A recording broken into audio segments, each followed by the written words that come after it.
ভদ্ৰতাৰ আন এটা নাম হৈছে দুৰ্বলতা। তুমি যিমানেই ভদ্ৰ হ'বা আনে তোমাক সিমানেই দুৰ্বল ভাবিব।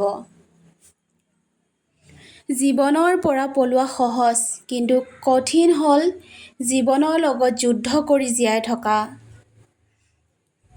মানুহ যেতিয়া অধিক কষ্ট পায় তেতিয়া একেবাৰে চুপ হৈ যায়, কাৰণ কষ্টৰ কথা কাকো বুজাই কোৱাটো সম্ভৱ নহয়। জীৱনৰ কঠিন সময়ত আটাইতকৈ প্ৰয়োজনীয় বস্তুটো হ'ল ধৈৰ্য।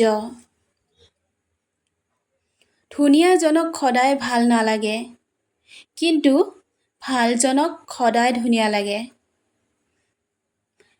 নিজকে আনতকৈ সৰু বুলি কেতিয়াও নাভাবিবা।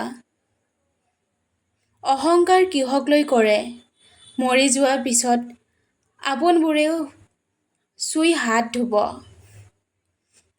তুমি তোমাৰ জীৱন যাত্ৰা কাৰ্যক্ৰমবিলাক আগতে স্থিৰ কৰি লোৱা। দেখিবা এসময়ত সিয়ে তোমাক মানুহ কৰি তুলিব। জীৱনত কিছুমান ভুলৰ পৰিণাম ইমান ডাঙৰ হয় যে গোটেই জীৱন পাহৰিব পৰা নাযায়।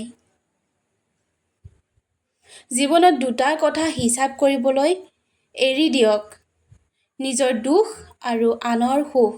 জীৱনটো সহজ হৈ পৰিব। কিছুমান ধুনীয়াৰ চেহেৰা মানুহৰ মাজতো কুচৰিত্ৰ লুকাই থাকে। আপোনাৰ দিনটোৰ ৰুটিনখনতে আপোনাৰ ভৱিষ্যত লুকাই আছে।